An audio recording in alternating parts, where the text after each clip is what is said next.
오늘 말씀을 통하여서 저와 여러분들이 하나님께서 무엇을 우리 시대에 무엇을 원하시는가, 우리에게 무엇을 원하시는가를 알게 되고, 그 알므로 말미암아서 우리가 어떤 대상을 바라볼 때 무엇을 추구해야 되는지도 알고, 그 다음에 나에 대한 적용은 당연하고 남에게도 그것이 적용될 수 있어야 되고, 결국은 그것이 나를 살리는 것이고 내 가족을 살리는 것이고 내 이웃을 살리는 것이라는 것을 알고 오늘 말씀을 통해서 은혜 받기를 주님을 축원드립니다. 에스겔은 하나님께서 이스라엘이, 그러니까 이스라엘, 여기서 말하는 이스라엘은 남유다를 말합니다. 유다가 멸망하기 직전에 불렀어요. 그러니까는 횟수로 따지면 한 7년 전인가 그 이전에도 이제 불렀지만은, 예루살렘이, 그 견고한 예루살렘이, 이스라엘 백성들이 절대로 예루살렘에 멸망하지 않는다고 생각했습니다. 왜? 하나님이 세우셨기 때문에. 그래서 다윗을 통하여서 영원토록 이 왕위가 흘러갈 것이다 라고 이야기를 했으면 메시아가 등장할 것이다 이야기했거든요. 그러니까는 결단코 그들은요 견고하다고 생각했습니다. 그런데 에스겔이 등장을 한 겁니다. 등장을 하면서 너가 가서 외치라고 말하는 겁니다. 외치라고 말하는데 이 참 웃기는 거예요. 예루살렘 망한다라는 겁니다. 이게 에스겔이 외친다고 한들. 그럼에도 불구하고 하나님이 에스겔에게 외치라고 이야기를 합니다. 3장 17절에 보니까 인자야, 내가 너를 이스라엘 족속의 파수꾼으로 세웠다라고. 너는 내 입의 말을 듣고서 나를 대신해서 그들을 깨우치라. 다른 데서는 경고하라. 이렇게. 여러분, 이 나팔이라는 것이 뭡니까? 나팔이라는 것은요, 이 나팔에서 파수꾼이 뭘 부릅니까? 파수꾼은요, 나팔을 부는 거예요. 근데 파수꾼이 나팔을 불 때 이 나팔의 특징이 뭡니까? 나팔의 특징은 경고음이에요. 빵빵빵빵 울리는 거죠. 팍 울리는 거예요. 이거는 피리 소리가 아니에요. 이거는 하모니카 소리가 아니에요. 파수꾼은요, 선율을 아름답게 해가지고 사람들의 마음을 감동시키고 저렇게 하는 게 아니에요. 슬프게도 하고 저렇게도 하고 그게 아니다 그 말입니다. 파수꾼의 역할은 간단합니다. 경고하는 겁니다. 자기의 피리 소리 자랑하기 위해서 나팔을 안 불고 피리를 가지고 멋들어지게 연주를 하는 겁니다. 이거는 뭔 소리예요? 지금 피리 소리를 통해서 이 파수꾼이 피리를 그만큼 잘 분다라는 걸 표현하고 있는 거예요. 자기 자랑하고 있는 거예요.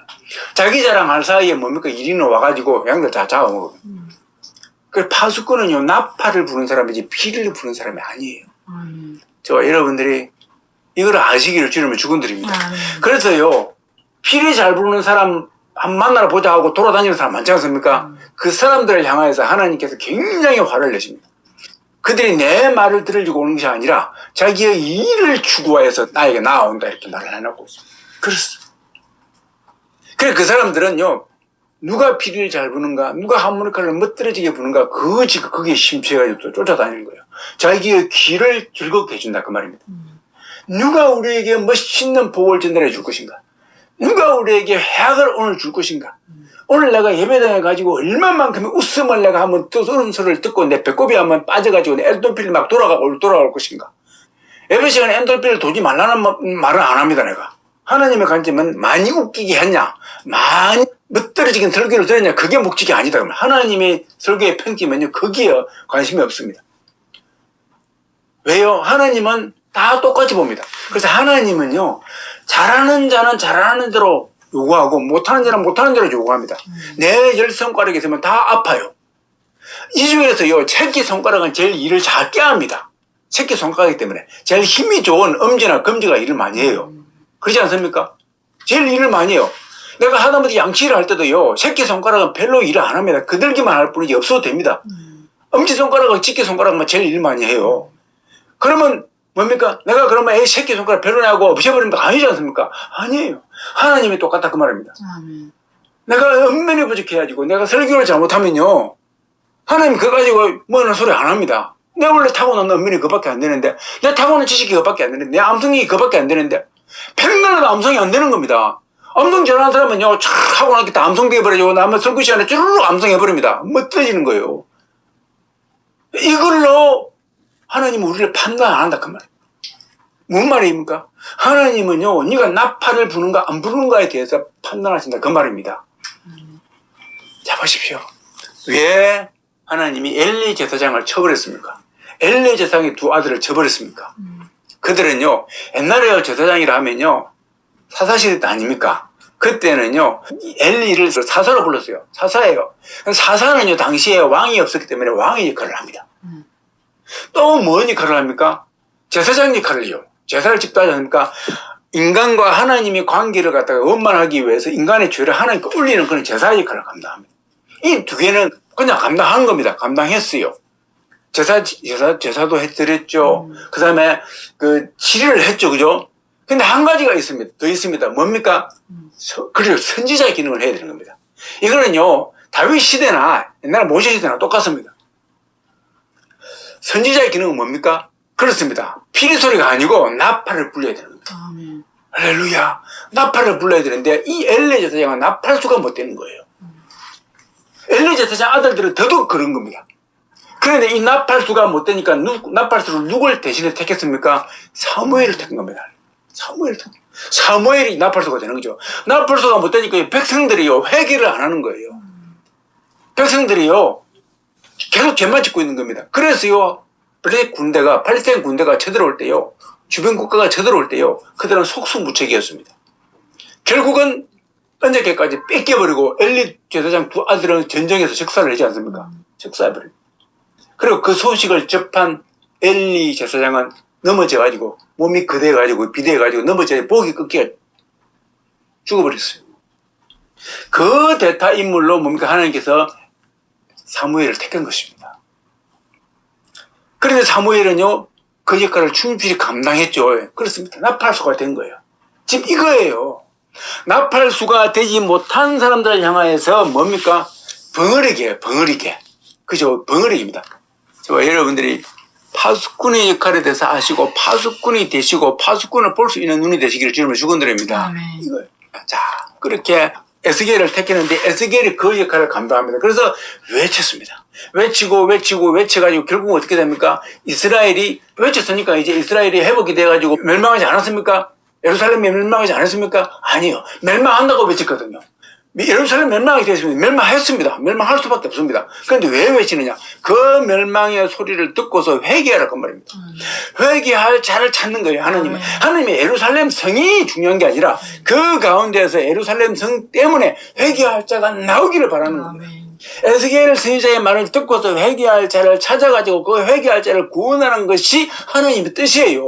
그것을 위해서 솔로몬이 예루살렘 전을 7년을 거쳐가지고 어마어마한 그 행사를 갖다가 그 일을 집도하게 하신 거예요. 인간을 구원하기 위해서.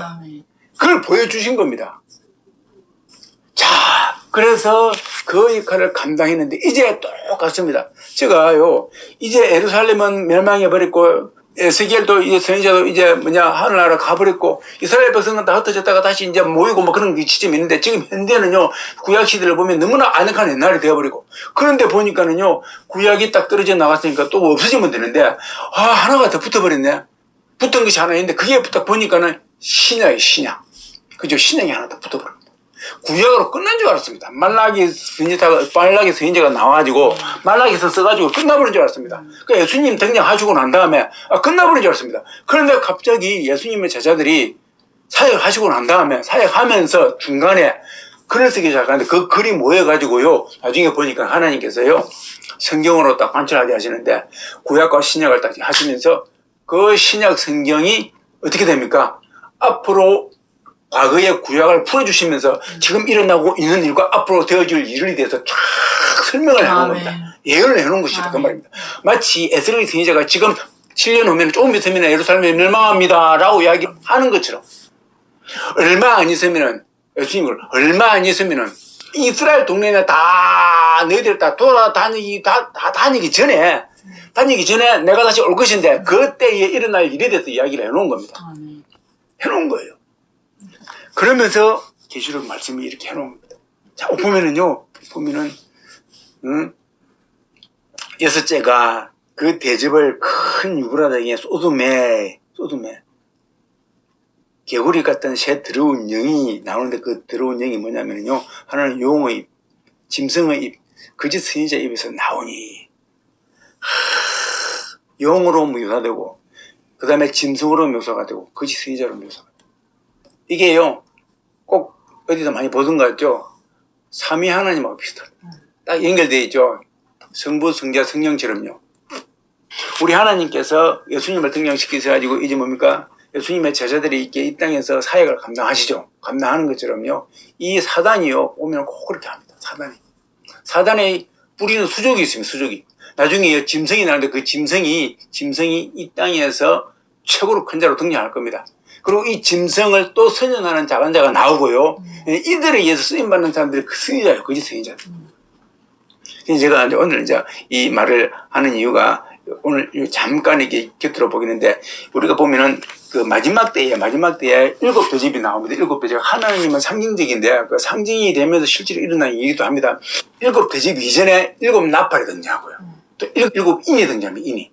이 세계가 있는데 우리가 하나님의 일을 설명할 때는요, 하나님의 일은요, 평면이 없습니다, 사실은. 평면이 없습니다. 그래서 하나님의 말씀은요, 파면 팔수록 더 끝이 없습니다. 파면 팔수록 더 나옵니다. 진짜 그렇습니다. 내 능력이 부족해서 그러지, 내 능력만 되면요, 끝도 없는 거예요. 하나님의 말씀을 이제 사도 요한이 하나님 보여주시는데, 이 말씀이 당연히 입체적이겠죠. 입체적인데 이걸 글로 표현하면 어떻게 됩니까? 평면으로 풀어야 됩니다. 평면으로. 그러니까요, 인이 등장하고 나팔이 등장하고 대집이 등장하지 않습니까? 인이 등장할 때 보면 첫째 인 떼고 둘째 인 떼고 셋째 쭉 나가는데 보니까는요 띄울 때 완전히 박살나버립니다. 이 지구상이 박살나는데 또 좀 있다가 또 나팔이 등장합니다. 그죠? 그러면 만일에 박살났으면요 그 다음에 더 박살나던가 해야 되는데 없으면 아예 없어져 버리는가 하는데 또 조금 약해지면 박살부터 등장하기 시작합니다. 그러면 가면 갈수록 더 점점 강해집니다. 또 대집이 등장하는 거예요. 그러면 이거 좀 이상하지 않습니까? 그래서요, 우리는요, 이것이 순차적일 수도 있지만은요, 우리는 이게 속단할 수가 없습니다. 우리 인간이 부족하기 때문에. 순차적일 수도 있지만 어떤 하나의 현상에 대해서요, 각도를 다르게 보는 겁니다. 이쪽에서 봤을 때, 이쪽에서 봤을 때, 어떤 것을 행할 때에 맨 먼저 뭐를 행합니까? 인이 있으면 인을 떼지 않습니까? 인을 떼고 난 다음에 이걸 알려야 될 거 아닙니까? 인을 뗐습니다. 인을 알립니다. 아마 알 때 뭘 알립니까? 빠빠빠빠 그러겠죠. 나팔을 부는 거예요. 나팔을 불고 난 다음에 실행을 하게 되겠죠. 인본계에 있는 거 자 무슨 말씀 있는가 한번 보자. 요 안에 뭐가 있지? 탁 여는 겁니다. 그러면 이걸 전부터 공개를 하는 겁니다. 나팔을 촥 하기도. 그 다음에 어떻게 됩니까? 결행하는 거죠. 결행이 대접이죠. 쏟아 부어버리는 겁니다. 자, 이렇게 될 수도 있는 거예요.